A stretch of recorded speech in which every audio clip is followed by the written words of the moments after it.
This is Cast of Wonders, the young adult fiction podcast featuring stories of the fantastic. Welcome, episode 132 for August 10th, 2014. This week we present The Collector by Jamie Ann Fuller.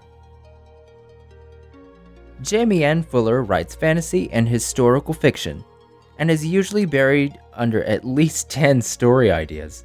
She graduated from Kenyon College in 2014, and in October she will be moving to Italy on a Fulbright scholarship, where she will teach English to high school students. Her story, The Year of Salted Skies, was the third runner-up for the 2014 Dell Award for Undergraduate Excellence in Science Fiction and Fantasy Writing. But this is her first publication. She is particularly interested in depictions of family relationships and memory in fiction. And when she isn't studying or writing, Jamie Ann enjoys reading, hiking, and playing with her seeing eye dog, Mopsy. Our narrator this week is a pretty familiar voice in the podosphere. I'll let you figure it out. And now, we have a tale to tell.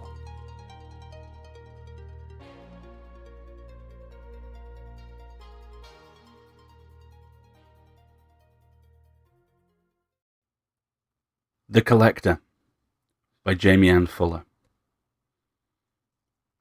Maddie died that night 50 years ago. Car accident. Drunk driver. 50 years ago, and worlds ago, Maddie Collins died, and the thief couldn't think about her. Not tonight. Not ever again. The thief stopped in the shadows on the corner of Maple Street and Brookdale Road. He was tall, graceful, carrying himself with absolute certainty. This was the role he'd chosen for himself, after all, when he agreed to become Death's assistant.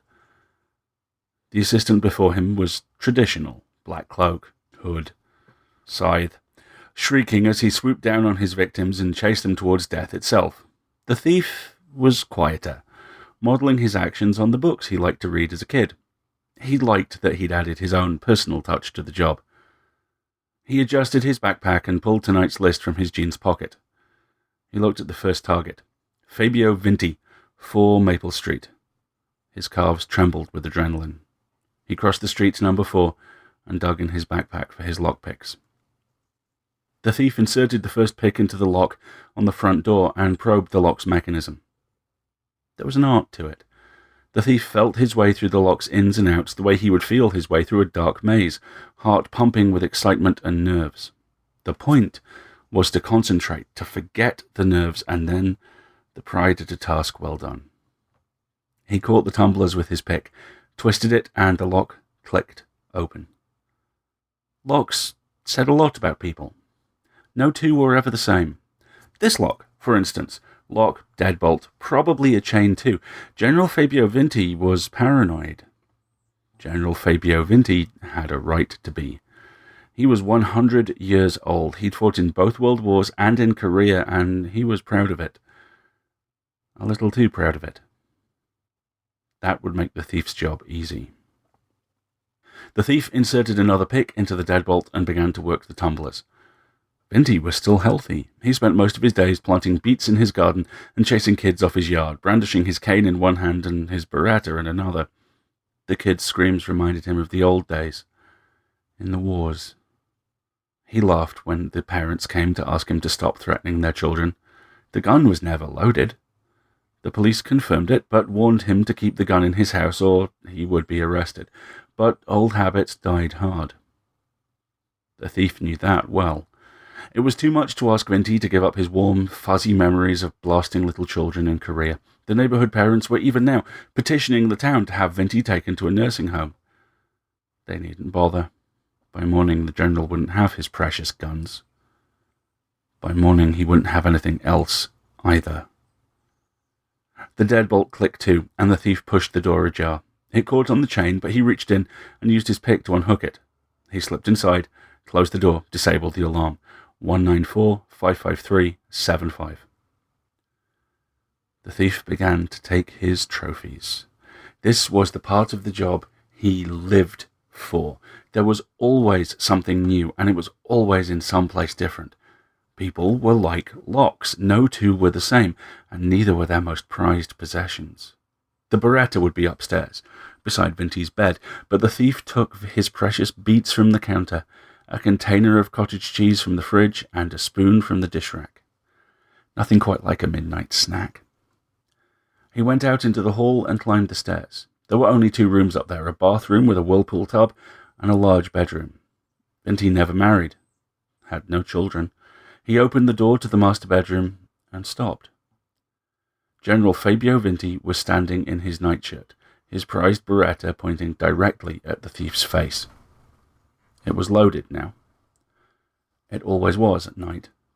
"You stop right there, boy," Vinty thundered. He had quite a voice. There must be the Italian in him. The Italians always lived long and strong. Damn that garlic. The thief took another step. "Didn't you hear me, boy? I said stop or I'll blow your head off." The thief shrugged. "Wouldn't be the first time." "What's that mean?" The thief shrugged again. "Blowing my head off," he said, imitating Vinty's country accent. "It won't do you any good." "Don't you mock me. You think my gun can't blow you from here to China?" "I like China." "Beautiful country." "Get the hell out of my house." "I have a job to finish first." The thief plucked the Beretta from Vinty's hand and tossed it up and down. "I would rather avoid the fuss it would cause if you shot me," he said. He looked around the room at all the military awards on the walls. "Your reactions are slowing down, aren't they, General? All the medals, all the glory, and here you are, all alone when a thief comes to call at midnight." "I don't need anybody to protect me." The thief smiled and tucked the Beretta into his backpack. He took a bite of cottage cheese. "Tell me, General, I have a question. How many people have you killed?" Vinty blanched. "Only slightly. I did my duty by my country." "I see." The thief waved at the walls with his spoon. "But how many?" "Threats to the safety of my country, I'm sure." The thief ate another spoonful of cottage cheese. "But what about the children who ride their bikes across your lawn? Threats to the safety of your beets, my grass." The thief shrugged again. "You do your duty by your grass. Very well, General, but the battle's over. I'm here now." "So the battle's over, is it? But you didn't count on something, boy. I'll fight you." You can't win. I have your gun. You're old. You're defenseless. You're useless." The thief had just been a terrified kid himself when he went off to Vietnam. Now he hated taking children, and he couldn't help loving taking those who hurt children. So he spat the word again, enjoying the way Vinty's face paled. "Useless." Vinty backed up until his legs hit the bed, but he did not sink onto it. Ever since Vinty came back from Korea in 1953, ever since the army relegated him to desk work, he'd felt useless. The thief knew this. He also knew that, deprived of the power he'd always held in the field, Vinty began to fear the day the thief would come to rob him of his most precious possessions. And he feared that he deserved it. The thief knew this. The thief knew everything. So the thief was not surprised when he said, "Take what you want, but don't hurt me." So the thief took what he'd come for, then slipped out into the night. He walked away up Maple Street, eating Vinty's cottage cheese. The second house on the thief's list was 2 Mulberry Street. Jim Loeb had turned 35 just a week ago. His wife, Teresa, was 30 years old, 7 months pregnant. A prosperous couple in the prime of their lives, they lived in a large house paid for with a larger bank account. The thief tucked his list back into his pocket as he began to open the lock. It took him longer than usual. Even though the lock wasn't nearly as complex as Vinty's, he kept stopping, removing his picks, starting again, positive he was doing it wrong. But that wasn't the problem, and the thief knew it. He was thinking of Maddie again. Her hand in his, her lips on his, their bare feet moving in unison as they danced together on the beach the night before he left for Vietnam. 50 years ago, one moment there, the next, gone. 50 years. It could have been yesterday. The thief survived his work by convincing himself that every person, for whatever reason, deserved their fate. But did they? Did Maddie? Did he? Tonight, especially, he had to be sure. When the lock opened, he went straight upstairs, pausing only to throw out the empty cottage cheese container in the kitchen. He walked down to the hall, past the bedroom and the pink nursery and the playroom for the coming baby. He opened the Loeb's bedroom door. Teresa Loeb's belly was a mound under the blankets. Jim Loeb was on his side, his head on his arms. They were both sound asleep. The thief walked across to the nightstand and took Loeb's lucky quarter. The first quarter Loeb had won on the stock exchange. He'd allowed all this wealth, all this luxury, all from luck and cheating. He pocketed the quarter and touched Loeb's shoulder. Loeb jerked awake. He sat up and stared at the thief. "Who are you?" "I'm the thief in the night," he said. Oh God. The thief gestured at Teresa. "Where can we talk without disturbing her?" He always preferred to avoid witnesses. Loeb stood up and gestured towards the hall. The thief nodded and they stepped outside. Loeb closed the door. "Look," Loeb said, wringing his hands. "Look, whatever you want, I can give it to you." This was his personal touch. Stony-faced demands while he took the blustering man's measure. "I want what's mine." "Money? I can give you money. How much? Just the TV? The stereo? The computer?" The thief just stared. "Christ, I could get you the crown jewels." Loeb threw up his hands. Please, just tell me what you want. I don't want to fuss. Neither do I." Then help me help you. I'll give you what you want. You can leave and no one will get hurt. Just tell me what you want." The thief just stared at him. "Okay, this is really creepy. What's yours?" "You." "Me? What do you want with me?"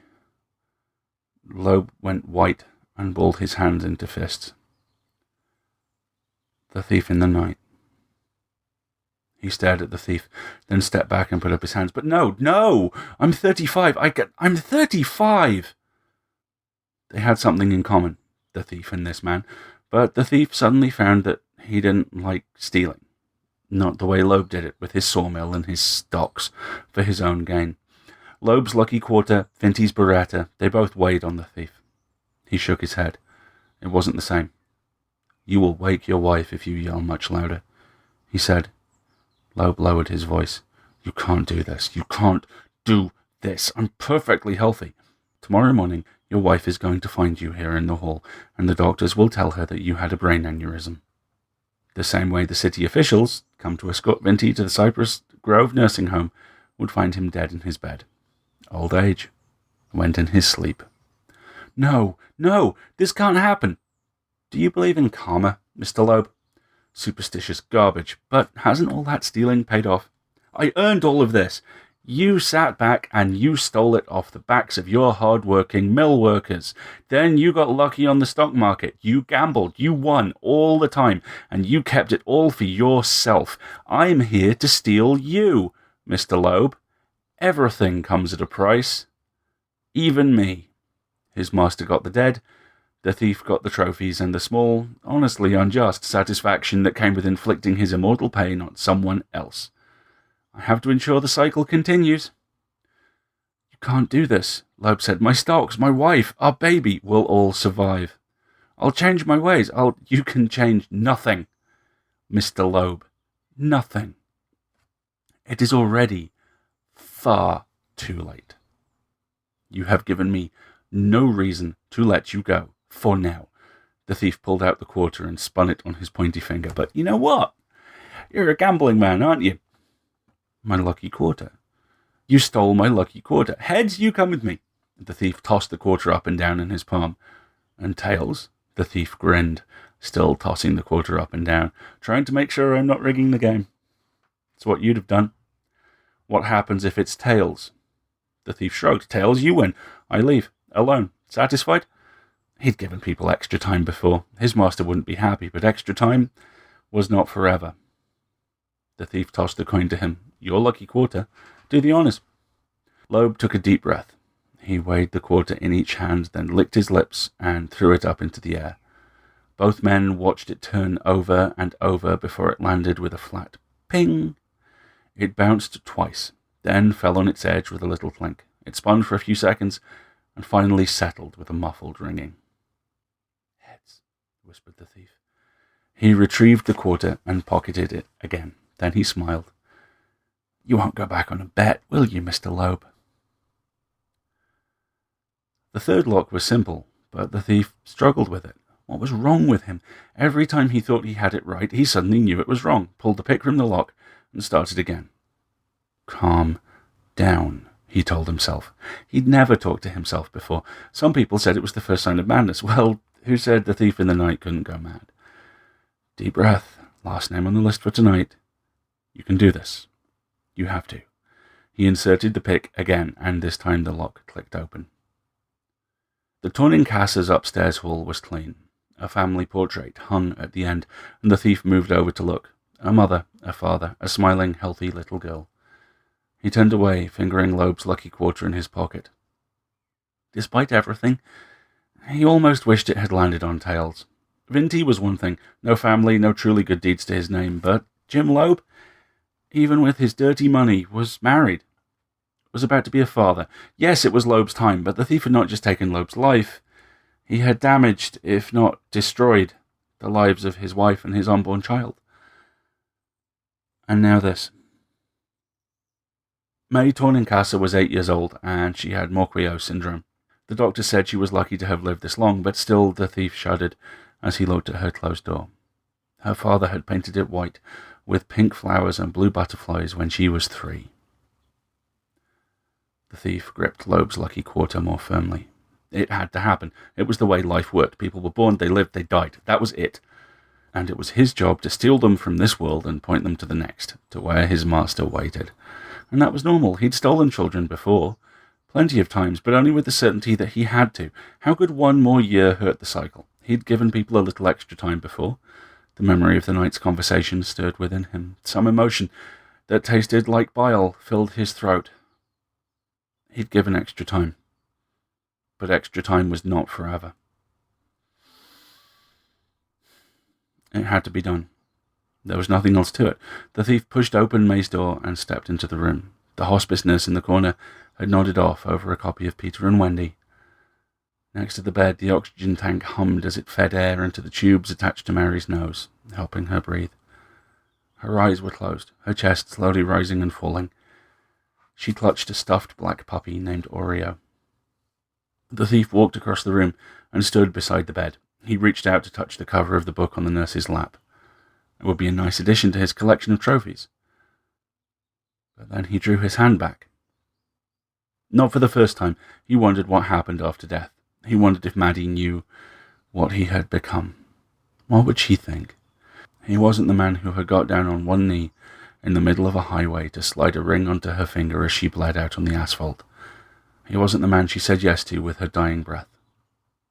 Now he was a coward, a vicious coward, hiding behind cheap magic tricks and trophies, and the idea that he was doing some good for the world. And after Vinty's hopelessness and Loeb's panic, the thief didn't want to know if May Tornincasser deserved this. The little girl's eyelids fluttered open, and she turned her head and focused on him. "Are you Peter?" she whispered. "Who?" "Peter." She lifted her hand connected to an IV and pointed to the book on the nurse's lap. "Are you looking for your shadow?" The thief looked over his shoulder. Where was his shadow? He'd never noticed its absence before. He always moved in the dark from shadow to shadow, almost one himself. Maybe he was as fictional as Peter Pan. "No," he said. He took her hand. "I'm just a thief." "What's your name?" "I don't remember. I'm just a thief now." "Should I be scared of you?" "No." May closed her eyes. "I dreamed I was going to Neverland." "Would you like to go to Neverland?" "Can you take me, even though you want Peter? I want to learn to fly and never grow up." He stood up. Not tonight. He walked over to the door. His heart was pumping far too fast. He'd done this before. Why was this any different? She didn't deserve it. She didn't deserve to be stolen. She didn't deserve him, some thief in the night who made promises he wasn't sure he could keep. He didn't know what happened when you died after all. Him being too scared of what happened to Maddie and death needing another assistant had landed him in this job that he used to enjoy. And that didn't matter. What mattered was May. May deserved another chance. "You're not a real thief," May said. "You didn't take anything." The thief turned back. I don't want to. But thieves take things. Yes, but... What could he say? Vinty was 101 years old, a crotchety old man who chased kids off his yard with a Beretta. He was old. He'd had a good, long life. He didn't deserve an extension. And while Loeb wasn't old or crotchety, he'd gambled and cheated and won, while so many others lost. He didn't deserve one either, but... Her? May? No matter what, May Tornincasa and her family would lose. Even if the thief walked away right now, he would still have to come back. Eventually, May's heart would become too big for her body. But wasn't one more year better than nothing? See, May, the thief said, returning to the bed and pulling up a chair. I don't really steal things. I steal people. People who did something wrong? No, just people. People who die. But not you. You aren't going to die tonight. He stood up and walked to the door again. Don't leave, May said. Please. He paused but did not turn. Why won't you take me? Her voice cracked. You take everyone else, don't you? I want you to keep living, the thief whispered. He'd taken children before, yes, but he always hated it. He never spoke to them after everything that had happened tonight. He simply couldn't bear to kill this little girl. If you leave, it will keep hurting. Be not afraid, the thief whispered to himself, the same words Death whispered to him that night, so long ago when he lay gasping on the side of a road in Vietnam with a bullet in his stomach. He was shaking, but he already knew what he had to do, what he always had to do. Please, Peter, I want to go to Neverland, May whispered from the bed. He took her hand. The sun blazed over the green cemetery. The man watched from the shadows as the group around the new grave moved towards their cars. When they'd all gone, he walked out into the sunlight, glancing only once at his shadow as it passed over the grass and the gravestones. He knelt at the head of the grave and laid the Peter and Wendy book amidst the red and pink roses. People were born. People lived. People died, all when they were supposed to. It was not his job to unlock the mysteries of the world. He looked up at the sky, watched the white clouds speeding across the blue, felt the early October air ruffle his hair. In the trees, the fallen leaves rustled. The branches swayed, casting spindly shadows across the grass, almost barren now, as they settled down to sleep, waiting for life to burst forth again and grow into something new. He pulled that night's list from his pocket and looked it over. He hesitated, and then he tore it into shreds. Death would have to find a new assistant. He wasn't right for the job anymore. A shadow fell across him, but he didn't look up. 50 years was a long time, but it could have been no time at all. See you in Neverland, Peter whispered to the girl.